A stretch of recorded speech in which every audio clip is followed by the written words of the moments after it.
Vamos a orar, vamos a poner el tiempo de la palabra en la mano del Señor para que Él siga obrando. Ya le hemos dicho nosotros lo que hay en nuestro corazón para alabarlo y bendecirlo, pero también queremos escuchar lo que Él tiene que decir a nosotros. Vamos a orar. Padre, te alabamos en el nombre de Jesús, Señor. Ponemos en tus manos nuestra vida, Señor. Ayúdanos a que esta palabra podemos estar atentos a ella, Señor, que podamos entender que es palabra tuya, que es palabra que tú quieres darnos, Señor, que quieres llamarnos la atención, quieres motivarnos, quieres, Señor, darnos esa palabra que necesitamos en este momento. Y, Señor, te pedimos que tu Espíritu Santo tome esa palabra que Él inspiró y la aplique a nuestra vida, y que podamos tomar decisiones que puedan glorificar tu nombre, Señor. Te damos gracias, Padre, en el nombre de Jesús. Amén. Bueno, Dios es maravilloso. Y yo no sé si usted ha visto las noticias, pero el año pasado, hace más o menos 11 meses, el huracán Otis golpeó el estado de Guerrero y esa zona, lo que es el Pacífico de México, y destrozó prácticamente Acapulco, quedó destruido, los hoteles fueron los únicos que quedaron realmente en pie. Mucha gente perdió sus casas, sus negocios. La playa era un desastre con basura. Las ciudades, nosotros ya tuvimos la oportunidad de ir a Acapulco, incluso con nuestros países, la gente construye con láminas y con material que consigue. Y la gente quedó destruida, realmente mucha gente murió, mucha gente fue damnificada. Y la ciudad que dependía prácticamente del turismo fue dañada y la gente pues sufrió mucho. Pero resulta que la gente, después de casi 11 meses sin haberse recuperado completamente, esta semana pegó el huracán John. Y John, probablemente como 3 días, 4 días, llovió fuerte, muy fuerte. Yo estaba viendo los videos ayer, las imágenes, es terrible. Mucha gente ni siquiera había reconstruido y le volvió a destruir lo poco que estaba construido.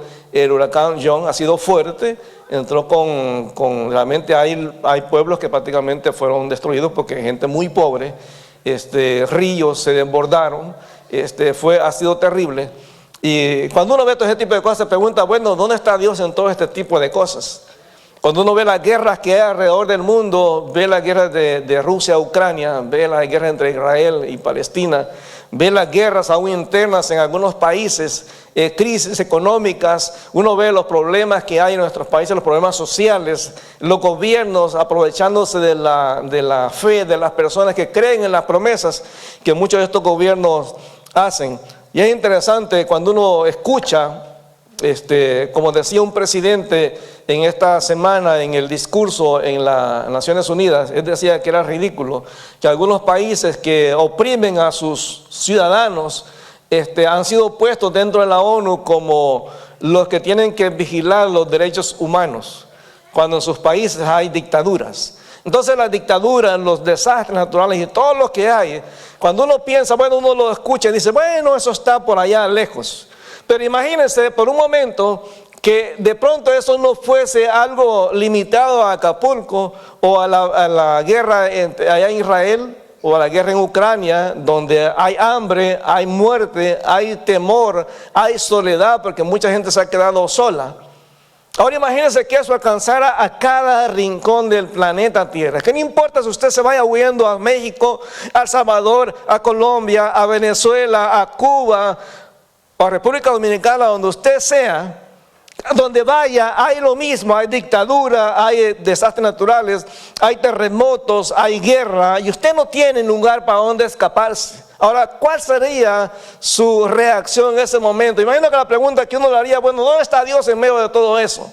Y en medio de la serie que hemos estado hablando de las cosas futuras, hoy nos toca hablar de un tema que ha sido muy discutido como cualquier tema de las cosas futuras, y tiene que ver con la segunda venida de Cristo, porque la palabra nos dice que cuando Cristo venga, el ambiente que va a encontrar en la tierra va a ser caótico, que eso que hemos visto en las imágenes de Acapulco, eso va a ser un chiste comparado a lo que va a estar en esa época cuando Jesús venga, que las guerras que vemos ahora, que están allá lejos, van a estar ahí a la vuelta de la esquina. Y esto la Biblia dice que hay de las que estén encintas en esa época. Y la palabra nos advierte de que tenemos que estar pendientes de que en cualquier momento la segunda venida de Cristo se va a dar. Ahora, la pregunta que la gente hace realmente sobre este tema de Jesús, ¿por qué tanta importancia a esto de la segunda venida de Cristo? Bueno, tenemos que entender que por lo menos en la Biblia se menciona 300 veces este tema. Es uno de los temas que más se menciona en el Nuevo Testamento, hay algunas porciones del Antiguo Testamento también. Ahora, ¿cuándo va a ser la segunda venida de Cristo? La palabra dice que esa curiosidad que hay natural en el ser humano de saber cuándo va a ser, eso no es algo nuevo. De hecho, allá, si usted va conmigo a Hechos capítulo 1, versículo 6. Hechos capítulo 1, versículo 6. Hechos 1, 6. Hechos 1:6, vea lo que dice la palabra en este pasaje. Dice: entonces los que se habían reunido, o sea los discípulos, le preguntaron diciendo: Señor, ¿cuándo restaurarás el reino a Israel, el reino de Israel en este tiempo? En la Reina Valera nos dice: Señor, ¿cuándo será el tiempo de tu venida? Entonces los discípulos, antes de que Jesús se fuera en la ascensión, le hacen la pregunta y Jesús les dice: miren, y voy a leerla aquí en la Reina Valera para que usted lo veamos realmente en la Reina Valera, este pasaje específicamente, porque lo menciona de una manera bien clara, para que los discípulos se den cuenta que a Dios no le interesa que estemos investigando cuándo va a ser. Versículo 6 dice: entonces los que se habían reunido le preguntaron diciendo: ¿restaurarás el reino de Israel en este tiempo? Y en versículo 7, ¿qué dice? No les toca a ustedes saber los tiempos o las sazones que el Padre puso en su sola voluntad. Es decir, no les interesa pues. O sea, no tienen que estar investigando cuándo va a ser. No les toca a ustedes saber cuándo va a ser. Ahora en versículo 8, pero recibirán poder cuando ha venido sobre ustedes el Espíritu Santo y me serán testigos. Es decir, mientras que Cristo vuelve en la segunda venida de Él, yo tengo que estar predicando la palabra. Eso es lo que Dios quiere, que no me esté enfocando, porque hay gente, hay grupos que han establecido fechas. Hace muchos años un grupo, cuando hablamos de pseudo cristianos, estamos hablando de sectas, estableció que el año 1975 era cuando Jesús iba a venir. Al final pasó el año 1975, la gente de esa religión incluso vendió sus cosas, vendió sus casas, dejó sus negocios, dejó su trabajo, porque estaban convencidos que Jesús venía en 1975. Resulta que el año pasó y Jesús nunca apareció. Entonces lo que hicieron ellos fue se inventaron, dijeron que es que Jesús había venido de una manera invisible a California y que ellos lo habían encontrado en una mansión que ellos tenían ahí. Entonces, y muchas religiones han establecido fechas de cuándo Jesús. Entonces Jesús dice: miren, no les toca a ustedes saber. De hecho, la primera vez que le preguntaron es en Mateo 24. Mateo 24, versículo 36. Jesús les dice en este pasaje, dice: pero el día y la hora nadie sabe. O sea, nadie, ni siquiera Él. Nadie sabe, ni aún los ángeles de los cielos, sino solo el Padre. Es decir, solamente Dios el Padre, Jehová, sabe cuándo va a ser el tiempo de la venida de Cristo. O sea, no tenemos que enfocarnos cuándo va a ser la venida de Cristo. Lo que tenemos que enfocarnos es hacer lo que Dios nos mandó que hiciéramos mientras Él vuelve. Quiero aclarar algo. La segunda venida de Cristo es diferente al rapto, al arrebatamiento. Porque en el arrebatamiento Jesús va a venir en un abrir y cerrar de ojos, es algo rápido. Y dice que la iglesia sube y se junta con Jesús en las nubes. En la segunda venida Cristo viene y según el libro de Zacarías, Jesús va a llegar al monte de los olivos y va a poner sus pies. Va a ser algo visible, la gente va a ver a Jesús. En el rapto va a ser un abrir y cerrar de ojos, va a ser algo rápido, nadie se va a dar cuenta. Entonces son dos eventos totalmente diferentes. Entonces cuando la Biblia nos habla de la segunda venida de Cristo, tenemos que entender que nadie sabe cuándo va a ser. Pero Cristo quiere que entendamos, y cuando Él venga, el tiempo que va a haber en ese momento va a ser realmente algo caótico. Ahora, ¿cómo será realmente? ¿Cómo podemos saber que el tiempo de la segunda venida de Cristo se está acercando? Ahora, y quiero mencionar algo rapidito. Dentro de la iglesia hay dos opiniones o dos posiciones en cuanto al arrebatamiento en la segunda venida. Hay una posición que dice que Jesús viene por la iglesia, Jesús llega hasta las nubes, la iglesia sube, se junta con Jesús y empieza entonces lo que se llama el tiempo de la tribulación, que son 7 años. En ese periodo se da lo que es el tribunal de Cristo, que estábamos hablando el domingo pasado. Se da luego la muerte del Cordero, que predicó el hermano Carlos. Y luego se da la segunda venida de Cristo. Esa es una posición. La otra posición dice que Cristo viene por la iglesia sube, se junta y Jesús la transforma y de una vez se da la segunda venida. Ahora, independientemente de cuál sea su posición, y podemos discutir en los pros y los contras de cada posición, lo importante es entender que la promesa de la segunda venida de Cristo se va a dar, que es real. Entonces, discutir de cosas que son importantes pero no son fundamentales, no tenemos necesidad de perder tiempo en eso. Tenemos que realmente entender que Jesús va a venir y va a venir por su iglesia y va a venir también a establecer su reino. Ahora, ¿cómo será? ¿Cómo será realmente el tiempo? ¿Cuáles las señales que podemos tener? Vamos a Mateo capítulo 24, donde vamos a pasar un momentito ahí. Porque en Mateo 24, cuando a Jesús le preguntan, a los discípulos le preguntan a Jesús, ¿cuándo será estas cosas? Jesús da varias indicaciones. Y es importante que tomemos en cuenta que esto Jesús nos está advirtiendo. Y cuando vemos los desastres naturales que hay no solamente en Acapulco, son varios lugares, hermano, donde hay inundaciones. Creo que ahora también la costa del Golfo de México está inundado, también Veracruz. En El Salvador ha habido muchas lluvias también, ha habido mucha inundación. Guatemala, o sea, es terrible. Si usted ve los satélites, es impresionante el tamaño de los huracanes, de los terremotos. Bueno, Miami, es horrible realmente, por todos lados, hermano. Por todos lados. Entonces, Mateo 24, versículo 4, el Señor Jesús, el versículo 5, el Señor Jesús nos hace una advertencia. Porque claro, mucha gente viene a decirnos cuándo van a pasar estas cosas. Realmente nosotros no sabemos. Mateo 24, versículo 4 y versículo 5. Vean lo que dice en este pasaje. Mateo 24, versículo 4 dice: respondiendo Jesús les dijo, mirad que nadie os engañe. Lo que está diciendo Jesús en este versículo es que va a venir gente diciéndote cosas que no son reales. Pero en el versículo 5 dice: porque vendrán muchos en mi nombre. O sea, hay gente que incluso nosotros los pastores podemos en un momento venir con enseñanzas que son contrarias a lo que la palabra dice. Vendrán muchos en mi nombre, o sea, no son gente que viene a hablar en el nombre de una religión cualquiera, vienen a hablar en el nombre de Jesús, diciendo yo soy el Cristo, y a muchos engañarán. O sea, eso es lo que Jesús nos está advirtiendo, que va a haber gente que te va a decir cosas que no son reales.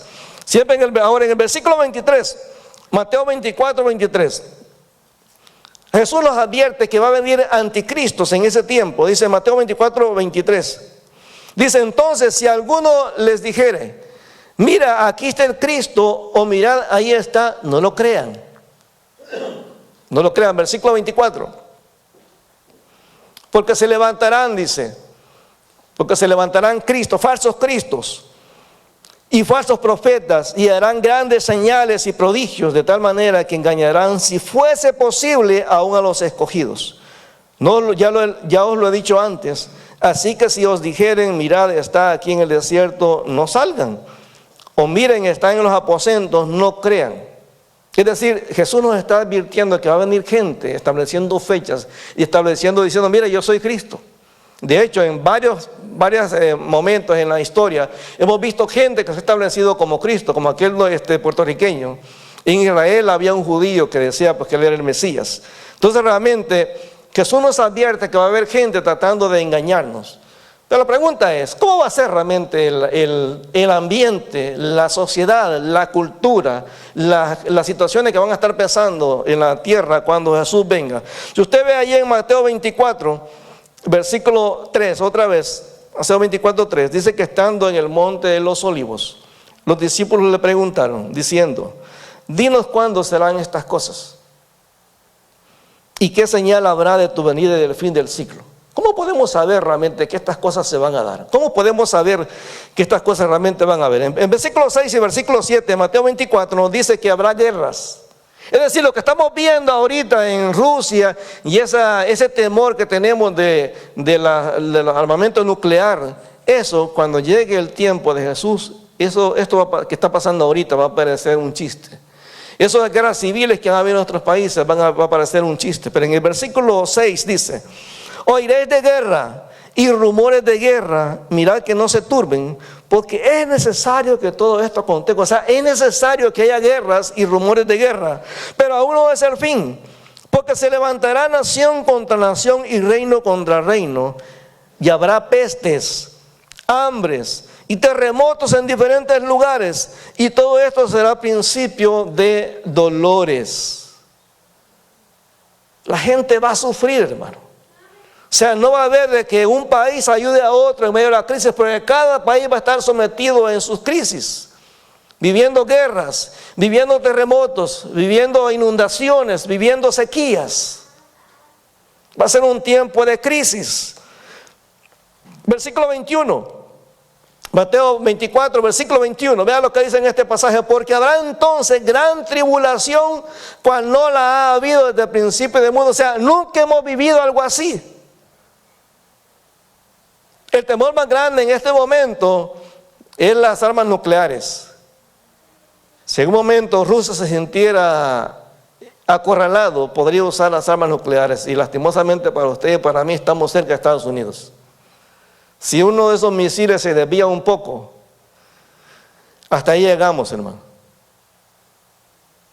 Los terremotos, se piensa que en el mundo hay, no sé si 6 o 7 supervolcanes. Uno lo tenemos aquí cerquito, en Estados Unidos.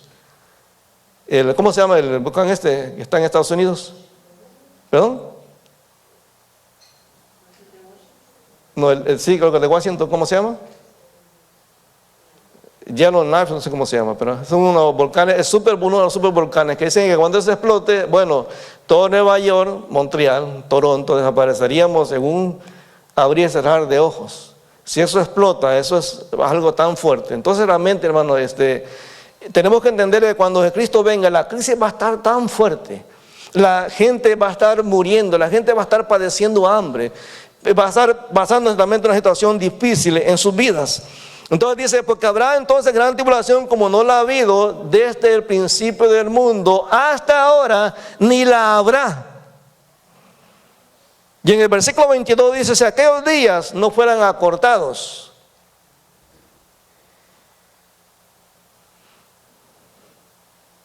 nadie sería salvo.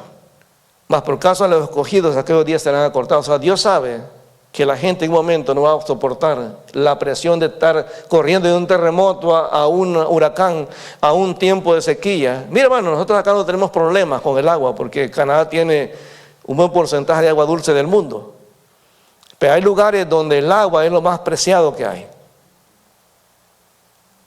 Estaba viendo esta semana un youtuber, no me recuerdo ahorita el nombre de él, creo que él es mexicano, mexicano o español. Pero él se ha encargado de recolectar fondos. Y él llegó a un pueblo de África y le enseñaron dónde tomaban el agua a los niños. Realmente era un charco, el agua estaba negra. Entonces los niños se mueren por las infecciones intestinales que tienen.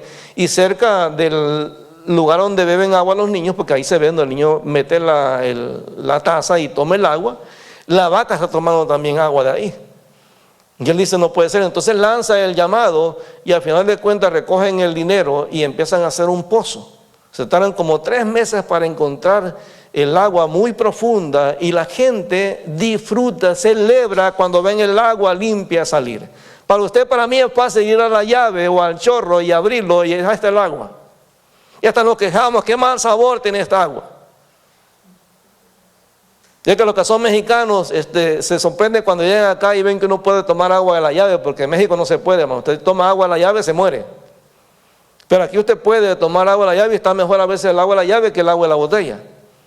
Entonces hay gente que pasa cosas terribles. Entonces cuando Cristo venga, este es el ambiente. Van a haber guerras, terremotos, va a haber hambre, va a haber sequía, va a haber muerte, va a haber dictadura. En Apocalipsis capítulo 13, vaya conmigo por favor, capítulo 13, porque en este pasaje se nos habla de otras cosas, no simplemente van a haber guerras, ese tipo de situaciones. El ambiente espiritual va a ser crítico.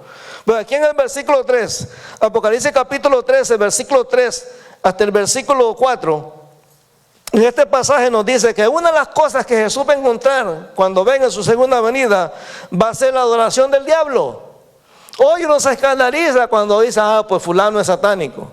Hay países donde sí, pues eso es abiertamente aceptado. Yo hace muchos años estuve en la ciudad de Catemaco. ¿Cuántos han ido a Catemaco los mexicanos? Bueno, Catemaco es horrible. Cuando uno llega en la entrada, no sé si ahora estará lo mismo, pero en ese tiempo, en la entrada de Catemaco estaba un rótulo que decía: bienvenido a Catemaco, restaurante Las Siete Brujas. Y cuando usted entra, usted ve cruces blancas en los cerros, y usted entra al templo católico y usted siente que está en una de esas películas antiguas de Drácula. Yo me recuerdo que cuando entramos al lugar, habíamos ido con un grupo de compañeros a hacer unos bautismos ahí. Me acuerdo cuando entramos, se siente, no se veía prácticamente nada porque la cantidad de incienso que hay, porque hay están los brujos en la entrada del templo católico haciendo sus limpias a las personas que van entrando a hacer sus rezos. Y tienen ahí sus imágenes, una imagen de la muerte y una imagen de la Virgen de Guadalupe, y lo hacen normal, sí, es normal. De hecho, cuando el Papa Juan Pablo II fue a México, en la basílica, pues ahí estaban los brujos haciendo la limpia al Papa. O sea, que es algo normal. Pero aquí en Apocalipsis capítulo 3 dice que eso va a ser extremo ya, porque dice en el versículo 3, dice: vi una de las cabezas. Está hablando aquí de una bestia. En la Biblia se nos habla por lo menos de dos bestias. Dice: vi una de las cabezas como herida de muerte. Aquí está hablando de una bestia que está herida de una herida de muerte. Dice: pero su herida mortal fue sanada y se maravilló toda la tierra en pos de la bestia. O sea, la gente cuando vio que esta bestia, ese animal, que es un demonio, se salvó, se curó, dijo: ahí está el milagro. Hermano, la gente siempre anda buscando milagros. Pero mira lo que es el versículo 4. Y adoraron al dragón. El dragón es el diablo, es Satanás. La serpiente antigua le llama la Biblia. O sea, la gente cuando ve que Satanás hizo un milagro abiertamente, sanando a alguien, que muchos piensan que la bestia es un personaje político. Cuando Satanás sane a esa persona en público, la gente va a adorar al diablo abiertamente, que había dado autoridad a la bestia, y adoraron a la bestia diciendo: ¿quién como la bestia?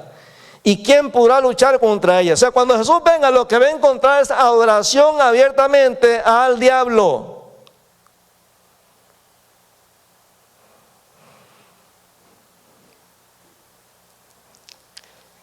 Versículo 5, perdón. Del versículo 5 hasta el versículo 10, vean lo que dice este pasaje. No solamente va a haber adoración abiertamente al diablo, sino que se va a blasfemar en contra de Dios de una manera abierta. La gente va a decir claramente, como ahora la gente dice: yo creo en Dios, la gente va a decir abiertamente: yo creo en el diablo. Así también dice: se le dio boca que hablaba grandes cosas y blasfemias, y se le dio autoridad para actuar 42 meses, 3 años y medio. Versículo 6. Y abrió su boca, dice, en blasfemias contra Dios. Hoy uno se escandaliza cuando escucha a alguien blasfemar contra Dios. Pero aquí va a ser la clase alta, la clase política, maldiciendo a Dios. El diablo va a tener la libertad de decirle a la gente: maldigo a Dios, para blasfemar de su nombre, de su tabernáculo y de los que moran en el cielo. Hablando de Jesús y del Espíritu Santo. Versículo 7. Además se le permitió, dice, hacer guerra contra los santos, o sea, con la gente que en ese tiempo todavía cree en Cristo, y vencerlo. O sea, que no importa que usted sea cristiano en esa época, va a ser derrotado por el diablo. El control absoluto de todo el mundo lo tiene Satanás. También se le dio autoridad sobre toda tribu, pueblo, lengua y nación.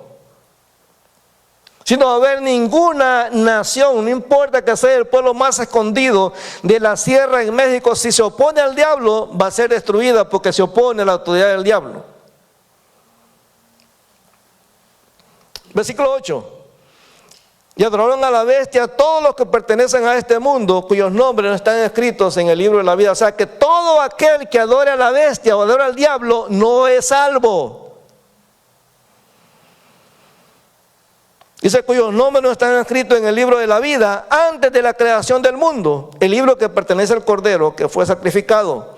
Todo el que tenga oídos para oír debe escuchar y entender. Hermano, esto va a pasar. Cuando Cristo venga, la adoración al diablo va a ser abierta.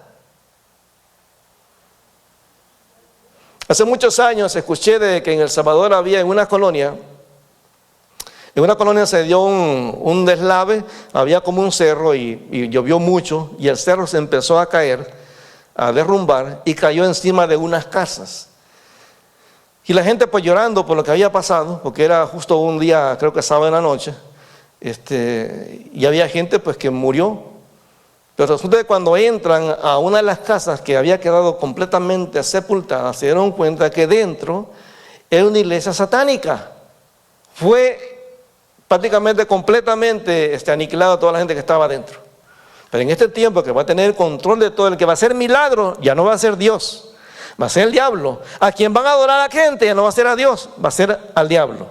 Ahora observe, tenía autoridad sobre toda lengua, sobre toda tribu, lengua y nación. Ahora yo le pregunto esto, ¿a dónde nos mandó Dios a predicar el evangelio? A toda lengua, tribu y nación. ¿Qué es lo que dice Apocalipsis? Que en el futuro, en el cielo, adorarán a Dios toda lengua, tribu y nación. Ahora la pregunta es, hermano, ¿por qué la Biblia dice que el diablo va a tener control de las lenguas, tribu y nación? Porque usted y yo no estamos haciendo el trabajo que Dios nos ha mandado a hacer de predicar el evangelio. Entre más gente se quede para esta época, más gente que se oponga al Señor, va a ser más difícil para aquellos que vayan creyendo en Cristo en este momento. De hecho, en el versículo 16 se nos dice, versículo 10 antes de pasar ahí, versículo 10, todo el que esté destinado a la cárcel será llevado. Todo el que esté destinado a morir a espada, morirá a filo de espada. Esto significa que el pueblo de Dios tiene que soportar la persecución con paciencia y permanecer fiel. Hermano, en esa época, cualquiera que sea su posición, ser cristiano no va a ser fácil. Ya no va a ser, bueno, yo voy a la iglesia cuando yo quiera. No. Aquí tiene usted que definirse si eso no es. Oye, cualquier persona me puede decir, no, yo soy creyente. Pero en ese momento no va a faltar, las palabras no van a servir de nada. Vas a tener que demostrar que eres realmente salvo, que eres cristiano. Y cuando la gente diga, bueno, eres salvo, ok, entonces al paredón porque te vamos a fusilar. En ese momento tú vas a probar si realmente la persona eso no es. Hoy no, hermano. Hoy los cristianos pensamos que Dios está ahí para servirnos. Hoy pensamos que Dios está ahí para hacer las cosas que nosotros queremos. O sea, yo vengo a la iglesia para que Dios me haga un milagro, no para honrarlo ni para servirlo.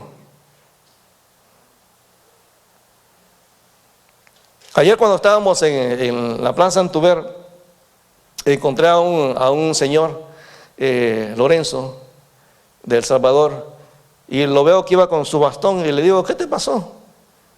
Me dice, se empieza pues, a decir sus malas palabras, y empieza a decir que es que lo que pasa es que fui al médico y porque metí el pie en un hoyo y me levantó un poco la uña.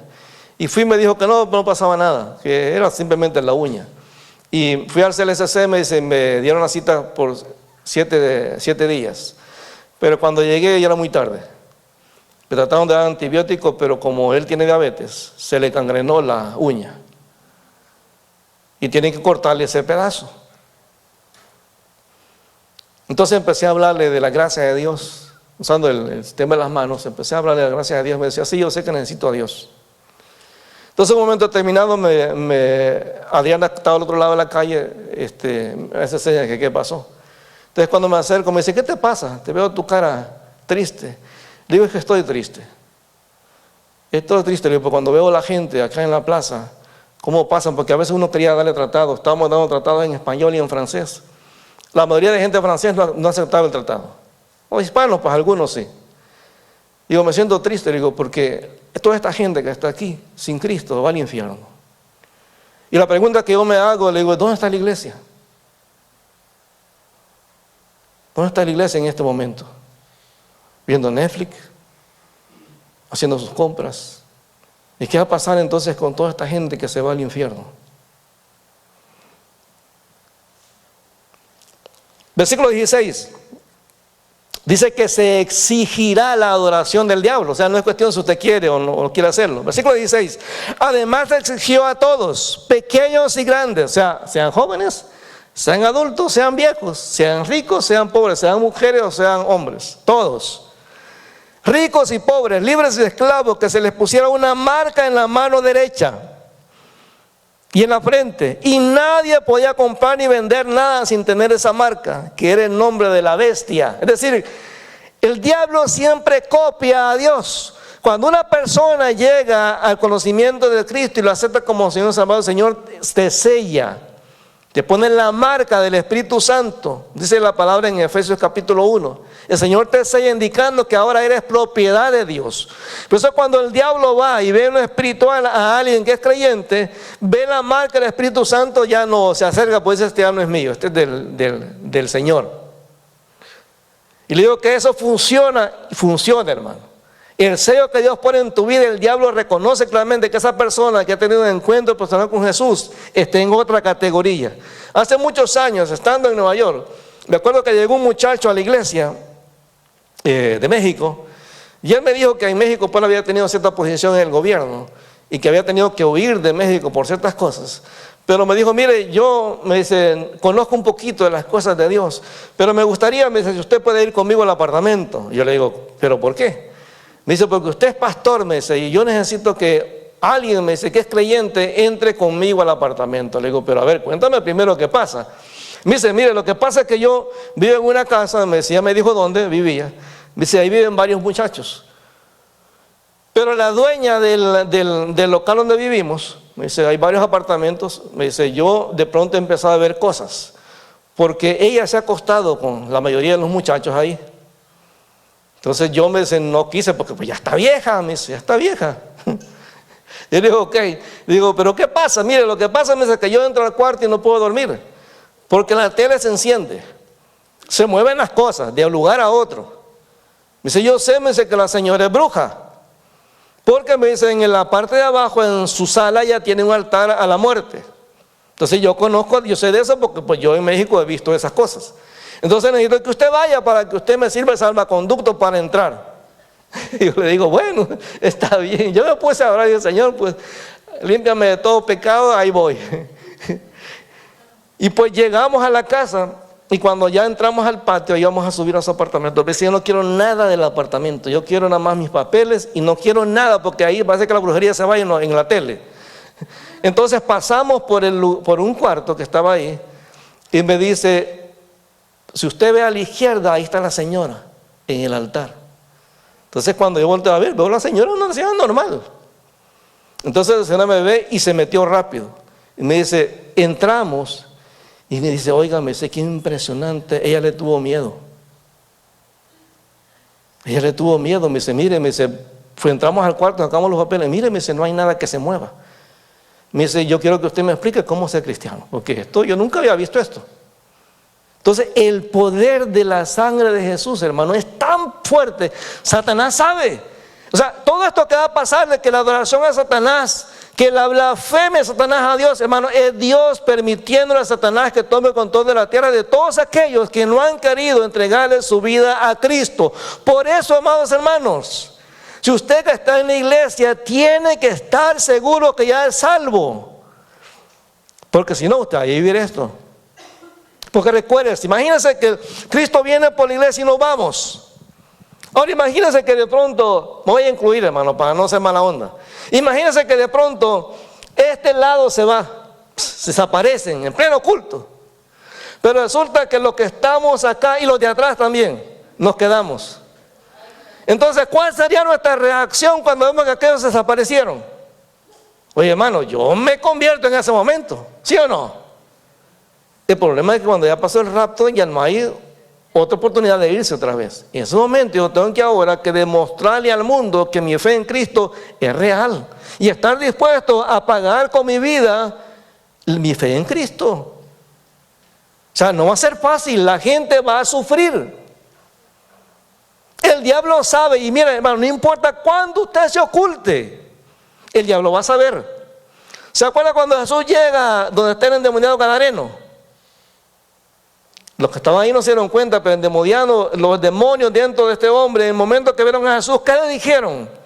¿Qué tienes con nosotros, Jesús, Hijo del Altísimo? Ellos reconocieron rápido quién era Jesús. O sea, cuando el diablo me vea a mí en la calle, dice, ahí va uno y ni lo toquen. Entonces, en ese tiempo, todos los que se han convertido, En esos 3 años y medio de espera antes de que Jesús venga, se supone que son 7 años, 3 años y medio de paz y 3 años y medio de tribulación. Todos los que se van convirtiendo, porque ya vieron que es real lo que Jesús prometió en la Biblia, van a tener que pagar un precio.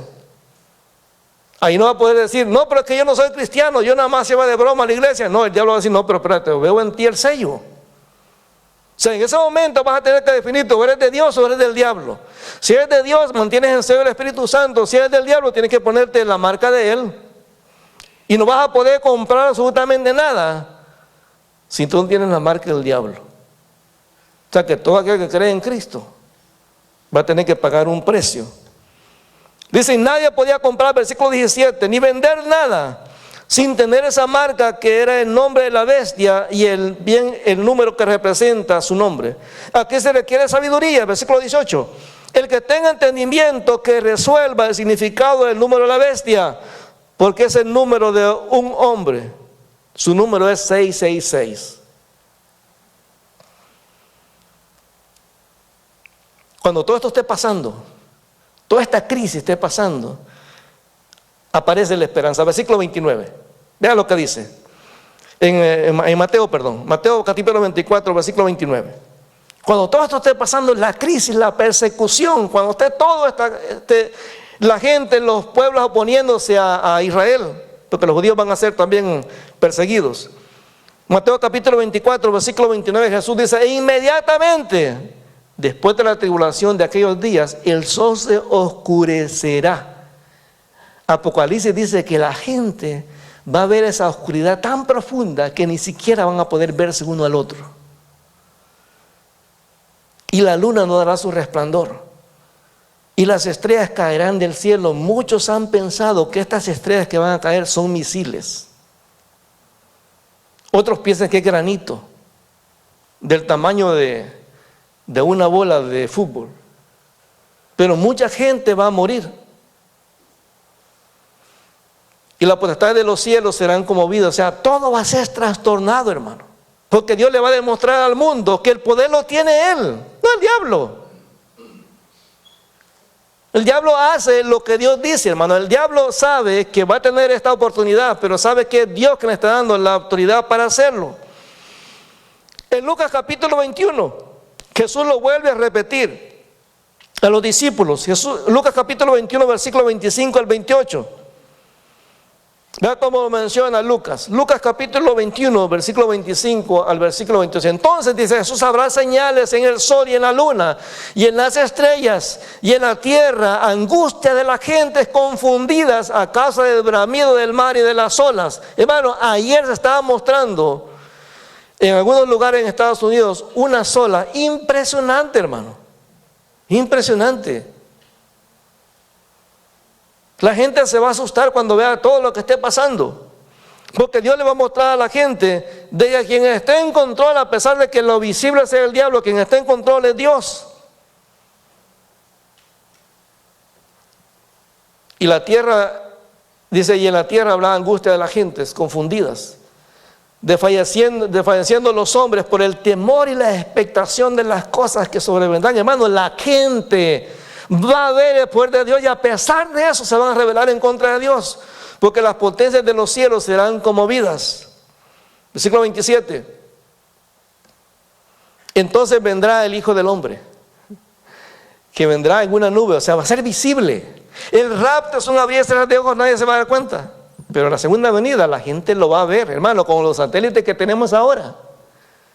Todo el mundo viendo las figuras de Jesús bajando del cielo, hermano, eso va a ser impresionante.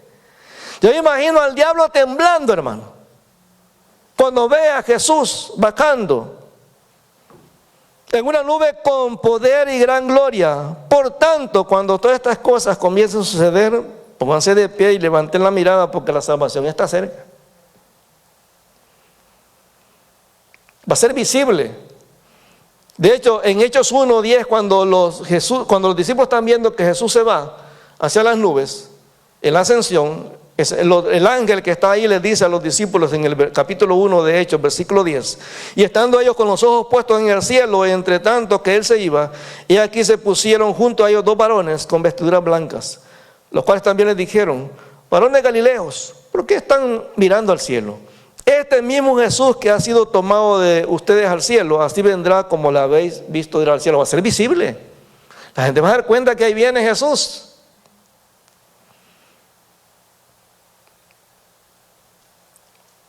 En Apocalipsis capítulo 1, versículo 7, se lo leo. He aquí que viene con las nubes y todo ojo le verá. Y los que le traspasaron en todos los linajes de la tierra harán lamentación por él. Toda la gente que despreció a Jesús en ese momento va a empezar a lamentarse. Y muchos dicen que Isaías 53 fue una visión que Dios le dio al profeta de lo que va a pasar en este momento. Es cuando los judíos vean a Jesús descender del cielo en un caballo blanco. Van a decir: ¿cómo le tuvimos por menospreciar? Lo que dice Isaías 53. Van a empezar a lamentarse porque se van a dar cuenta las heridas. Van a decir: ¿cómo lo menospreciamos? Dice Zacarías capítulo 12, dice: mirarán a mí al que traspasaron. Versículo 1 de 7 de Apocalipsis 1:7 dice: aquí que viene con las nubes, todo ojo le verá, y los que le traspasaron. O sea, van a ver, hermano, la evidencia de que es Jesús. Son los clavos, las cicatrices de los sabios, todos los linajes de la tierra hablan de lamentación por él. Toda la gente que adora al diablo en ese momento, no hay una segunda oportunidad, hermano. ¿Por qué la iglesia tiene que reaccionar y entender que el tiempo se nos está acabando? Porque, hermano, en este momento ya no va a haber tiempo de compartir el evangelio. Y no me diga que, como decía alguien, no digamos que es que no tenemos tiempo, hermano. Todos tenemos el mismo tiempo, hermano. No digamos que nos da vergüenza, hermano. En China, yo les mencionaba el viernes, que en China, después de estar muchos años sometidos por el comunismo, cuando se abrió China al mundo, descubrieron que en China había 700,000 cristianos chinos. ¿Cómo crecieron en toda esa persecución? Nadie sabe, pero crecieron. O sea, que el problema no es tanto que yo no pueda compartir el evangelio, es que no quiero, hermano. Simplemente no me interesa. O sea, soy salvo ya, pero el problema es, hermano, que mientras yo me calle y no comparto el evangelio, más gente se va a quedar a vivir ese tipo de cosas. Y como alguien decía, una persona que no comparte el evangelio es bien difícil que pueda probar que realmente es salvo. Vamos a Apocalipsis otra vez, Apocalipsis capítulo 19. Apocalipsis capítulo 19. Este pasaje es impresionante, hermano. Apocalipsis capítulo 19. Y voy saltando así cositas pocas, porque hay muchas cosas que podríamos decir sobre la segunda venida, pero quiero nada más mencionar esto en lo que dice Apocalipsis 19. Versículo 11. Apocalipsis capítulo 19, versículo 11. El apóstol Juan describe la venida de Cristo de una manera impresionante. Dice: entonces vi el cielo abierto. Imagínense, hermano. Está el día, cualquier día, y de pronto se empieza a abrir la capa de ozono. Todos se van a dar cuenta, hermano. Y aquí un caballo blanco, y el que lo montaba se llama Fiel y Verdadero, y con justicia juzga y pelea. Versículo 12. Sus ojos eran como llama de fuego. O sea, me imagino que de alguna manera un satélite lo tomó el video directo. Como llama de fuego, y había en su cabeza muchas diademas, y tenía un nombre escrito que ninguno conocía sino él mismo. Versículo 13. Estaba vestido de una ropa teñida en sangre, y su nombre es el Verbo de Dios. ¿Quién es el Verbo de Dios, hermano? Cristo. Versículo 14. Y los ejércitos celestiales, vestidos de lino finísimo, blanco y limpio, le seguían en caballos blancos. Jesús no venía como vino la primera vez en un pollino, ahora viene como un rey vencedor. Versículo 15, perdón. De su boca sale una espada aguda para herir con ella a las naciones, y él la regirá con vara de hierro. O te sometes o te mueres. Y pisa el lagar del vino del furor y de la ira de Dios Todopoderoso. Tremendo. Versículo 16. Y en su vestidura y en su muslo tiene escrito este nombre: Rey de Reyes y Señor de Señores. Es decir, el que manda acá soy yo. Recuerde, Satanás es el príncipe de este siglo. Jesús es el Rey de Reyes y Señor de Señores, el que tiene la autoridad, el que manda. Ahora, usted y yo tenemos que decidir en qué lado queremos estar. ¿Queremos estar en aquel que es un imitador o aquel que es el original? ¿Queremos estar al lado del príncipe de este siglo o al lado del Rey de Reyes y Señor de Señores? Versículo 19. Versículo 19. Dice, después vi a la bestia, o sea, aquel que habían adorado todas las naciones, a los reyes de la tierra, sus ejércitos reunidos para guerrear contra el que montaba el caballo y contra su ejército. Hermano, Satanás siempre ha tenido dicen, el sueño de vencer a Dios. Nunca va a poder, hermano. Y este versículo demuestra, el versículo 20, vea lo que dice. Versículo 20, por favor. Y la bestia fue apresada, y con ella el falso profeta que había hecho delante de ella señales con las cuales había engañado a los que recibieron la marca de la bestia y habían adorado su imagen. Estos dos fueron lanzados vivos dentro de un lago de fuego que arde con azufre. Los primeros que se van a ir al infierno, esos son estos dos personajes. Esa imagen que se nos ha transmitido a través de la historia de que Satanás está en el infierno, sentado en un trono, castigando a toda la gente que se opuso a Dios, eso es mentira, hermano. Los primeros que van a ir ahí son los acompañantes de Satanás. Para demostrar al mundo que quien mande es Dios. No hay nadie más que mande. Versículo 21, todo su ejército fue aniquilado, todos los demonios, por la espada afilada que salía de la boca del que montaba el caballo blanco, y todos los buitres devoraban los cuerpos muertos hasta hartarse. O sea, toda esa gente que se opuso a Jesús, todos esos personajes van a ser destruidos por el Señor en su segunda venida. La pregunta es, hermano, mire, cuando Jesús vuelva, usted tiene dos opciones en este momento. Usted puede irse en el rapto, cuando Cristo venga por la iglesia, por los salvos. O usted se queda a esperar la segunda venida cuando Él venga y todos aquellos que crean en Cristo sean perseguidos. Usted tiene la opción. Pero usted y yo tenemos que estar seguros de que yo he tenido un encuentro personal con Jesús.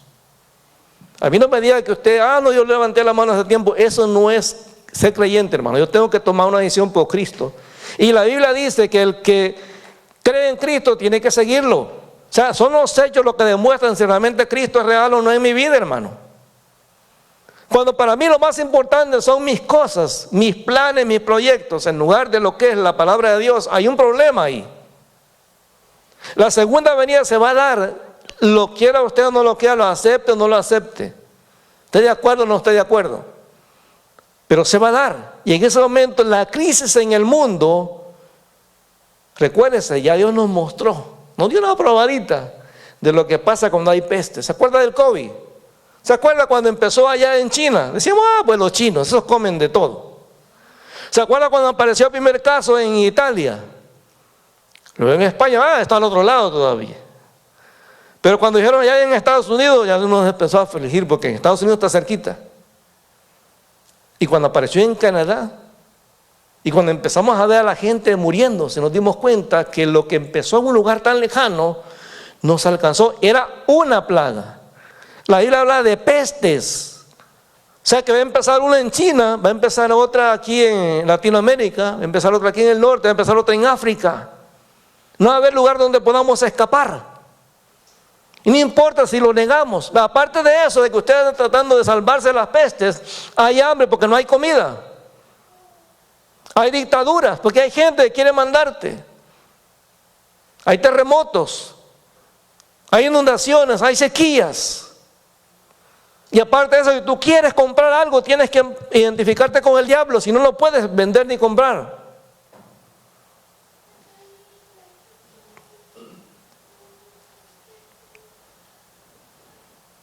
Mateo 24, 42 dice esto, hermano. Yo quiero que usted y yo nos quedemos con este versículo. Mateo 24, 42. Velad pues, porque no sabéis a qué hora debe venir vuestro Señor. Cristo viene pronto, hermano. Yo le digo, ayer yo me sentía triste cuando veía a toda esa gente veía un grupo de muchachos mormones y decía, qué vergüenza, que mejor ellos andan aquí. Encontramos a una hermana de otra iglesia, admirada porque andábamos evangelizando. Hermano, eso tendría que ser normal. Hay iglesias, hermano, que están ahí a una cuadra de la Plaza Antuberi y no van. Cuando el tiempo se nos está acabando. Usted puede seguir su vida como quiera. Pero le digo una cosa, esto se está acercando a pasos agigantados. Si usted y yo no reaccionamos, puede ser que la pasión no está porque realmente Cristo no está aquí en mi vida. Yo no puedo juzgar absolutamente a nadie, pero yo tengo que decirle que la evidencia clara de una persona que sigue a Cristo es la obediencia. Y usted puede creerlo o no aceptarlo, pero recuérdese, la venida de Cristo está muy cerca. Cada día que pasa, yo siempre lo digo, cada día que pasa es un día más cerca de la venida de nuestro Señor. Yo quiero que cuando suene la trompeta, yo puedo decirle, Señor, aquí voy. A mí me gustaría que cuando Jesús venga esté durmiendo. Porque imagínense, voy en la calle, en la autorruta, ¿a quién voy a matar con el carro? Imagínense si va usted para México de vacaciones y de pronto el piloto y copiloto es cristiano.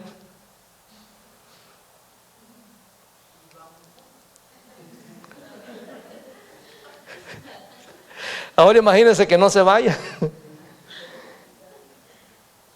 Hermanos, el tiempo se nos está acabando. Y Dios quiere que reaccionemos.